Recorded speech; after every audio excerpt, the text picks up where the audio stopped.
कि जिस तीव्र गति से भारत को मोदी जी ने आगे बढ़ाया है, अमेरिका हो, चीन हो, रसिया हो, सभी के सभी देश डाउनफॉल में जा रहे हैं और हमारा देश आगे जा रहा है। तो आर्थिक आंकड़ा देख लीजिए, विकास करने की तीव्र गति देख लीजिए, और सबसे बड़ी चीज देखिए इस देश की सुरक्षा। आए दिन जहां बम फटते रहते थे, लिखा रहता था बस के सीट पर कि अपने बस के सीट के नीचे देख लीजिए कोई बम भी हो सकता है लवारिस है, तो उतना तो भारत सरकार ने एक आराम तो पहुंचाया है। अब क्या बदलाव है डॉक्टर साहब, जब से मोदी जी आए 2014 से बाद में क्या बदलाव आया? अब बमबारी क्यों नहीं होती?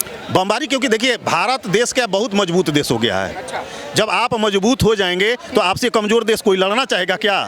कोई देखिए भारत के ज़्यादा से ज़्यादा पैसा जो है कांग्रेस सरकार जो है इलीगल रूप से मदद करते थे पाकिस्तान को, हमने मदद करना बंद कर दिया। अच्छा डॉक्टर साहब, मुझे ये बताइए, जिस तरीके से मोदी जी ने देश को चलाया पिछले 9-10 सालों में, क्या लगता है देश के अंदर कोई बदलाव आपको नजर आता है? देखिए देश के बदलाव में कहीं भी आप देखते हैं, किसी भी समाज के देखेंगे, परिवार के देखेंगे, तो सबसे आंकड़े क्या देखेंगे? आप आंकड़े देखेंगे आर्थिक स्थिति को, कि हम आर्थिक स्थिति में कितना भारत मजबूत हुआ है।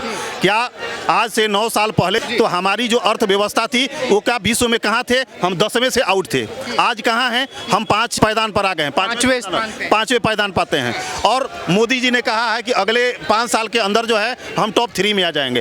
तो सबसे बड़ी चीज़ है कि हम, आपकी स्थिति हो, मेरी स्थिति हो, देश की स्थिति हो, वो पहले आंकड़े देखे जाते हैं कि आपने कितना विकास किया है। तो आप आर्थिक स्थिति से देखें कि आपका विकास हुआ है, माने भारत का विकास हुआ है, तो निश्चित है कि हर नागरिक का विकास हुआ होगा। और भारत जो 10वें से बाहर था, आज टॉप 5 में हमारा देश आ गया। तो इस आधार पर हम कहते हैं कि इतनी तीव्र गति से अगर कोई विकास किया है तो भारत कहेंगे। आज आप देखेंगे जीडीपी में के देखें या विकास के रेशियो में देखें तो आप अमेरिका 4.7 है, चाइना जो है 2.5 है, जर्मनी जो है 2 के नज़दीक है, और हमारा जो रेशियो विकास करने का जो रेशियो है 6.5 है।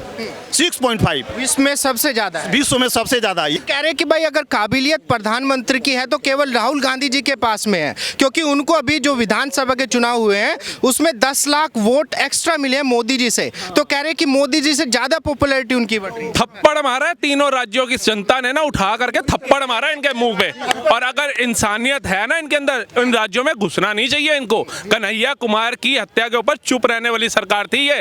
राजस्थान के अंदर बलात्कार को देखते हुए मर्दों की सरकार, राज्य बोलने वाली सरकार थी ये। एक हस्बैंड के सामने उसकी वाइफ का बलात्कार करके उस पर तेजाब डाल के मारने वाले राज्य के अंदर सरकार थी इनकी, कुछ नहीं कर पाए। और बेरोजगारी और महंगाई का रोने वाले, पेट्रोल का सबसे ज्यादा दाम वहां पर रखने वाली सरकार थी ये। जिस राज्य में चुनाव लड़ने जाती थी महंगाई मोदी ने महंगाई कर दी। लेकिन जो तुम्हारे शासित राज्य थे क्या उसमें महंगाई कम हुई? मोदी जी ने आकर के मीडिया के सामने न्यूज पे बोला कि जितने भी जनता के ऊपर भार ना पड़े पेट्रोल डीजल का, क्योंकि उससे सब्जियां महंगी होती है, रोजमर्रा की जिंदगी महंगा होती है, आप अपना टैक्स और वेट घटाइए। बीजेपी शासित राज्यों में घटे, क्या इनके राज्यों में घटे? एक प्रधानमंत्री सम्मानित पद पर बैठा इंसान आकर के बोल रहा है। तो इनको जनता जो थी ना वो जलन की थी। कहते जलन जो होती है ना वो इंसान को खोखला करती है। ईगो हट नहीं होनी चाहिए थी इनकी। अच्छा मैं ये जानना चाहता हूँ, देश के अंदर इतने सारे नेता हैं, विपक्ष ने लगभग 26 पार्टियों ने गठबंधन कर लिया, मोदी जी के अंदर क्या काबिलियत नजर आती है आपको या जनता को कि भाई बाकी के नेताओं में वो पीएम की पोटेंशियल ही नहीं दिखती उनको? देखिए ये सिर्फ एक समुदाय को लेकर चलने वाला विपक्ष है। हाँ। मोदी जी सबको लेकर के चलने वाले शख्स हैं। ये सिर्फ करते थे मुस्लिम की राजनीति, दलितों की राजनीति, धर्म की राजनीति, तुष्टीकरण की राजनीति। मोदी जी करते हैं सबका साथ सबका विकास। उन्होंने अगर घर घर शौचालय दिए, जहां झुग्गी वहां मकान दिए, तो जाति धर्म देख करके नहीं दिए। जो डिजर्व करता है, जिसका नंबर है उसको दिए। उन्होंने ये नहीं कहा कि मुस्लिमों को वक्फ बोर्ड दे दो, पहले संसाधनों पे सारा हक इनको दे दो। कह रहे कि जब से मोदी जी आए हैं, जब से देश के अंदर एक नफरत का माहौल बन, नफरत का नहीं सर, प्यार का है। उसका अभी परिणाम बताता हूँ। एमपी के अंदर सबसे ज्यादा मुस्लिम महिलाओं, मुस्लिम भाइयों ने वोट दिया मोदी को।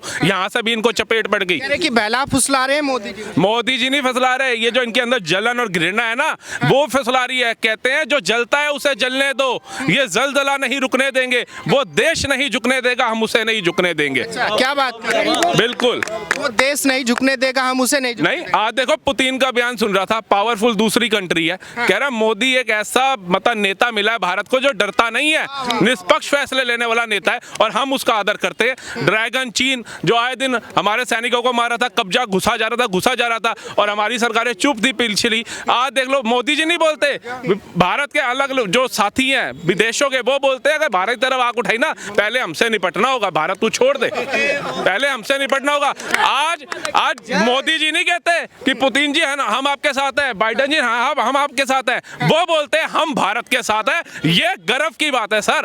अगर वहां पर एक बंदा ऑस्ट्रेलिया का बोलता है ना मोदी इज द बॉस, तो मोदी जी को प्रशंसा हो ना हो। यहाँ बैठे अगर 130 करोड़ जनता सच्ची हिंदू है, सच्ची सनातनी है, सच्ची हिंदुस्तान की है, सच्ची भारत माता की है, तो उसका हृदय जो है ना फूल हो जाता होगा। कांग्रेस के लोग कह रहे हैं कि भाई पुतिन ने मोदी जी के लिए बोला तो है कि उनको झुकाना मुमकिन नहीं है, लेकिन कह रहे हैं कि भाई अगर हिटलर की तारीफ मुसोलिनी करे तो उसमें क्या अंतर है फिर? अरे हिटलर तुम थे, तानाशाही तुम्हारी थी, हैं? पूरे देश के ऊपर तुमने वो लगा दिया था, तुम्हारी जो दादी थी इमरजेंसी ने सबको उठा करके जेलों में ठूस दिया, और जब तुम्हारा मन करता था तब संविधान पलट देते थे, तब संविधान के कुछ नियम हटा देते थे। तो तानाशाह तुम थे, और मोदी जी को चाय वाला बोल के एक चाय वाले ने क्या हालत कर दी, कूली बना के भेज रहा है, कभी बैग उठा के घूम रहा है, कभी धान बो रहा है। 24 में हमको प्रधानमंत्री के तौर पे मोदी जी ही चाहिए। कह रहे हैं कि भाई मोदी जी वो काबिलियत नहीं रखते देश के प्रधानमंत्री की जो दिखाई जाती है। नहीं, बिल्कुल नहीं रखते, तो उनको जनता तो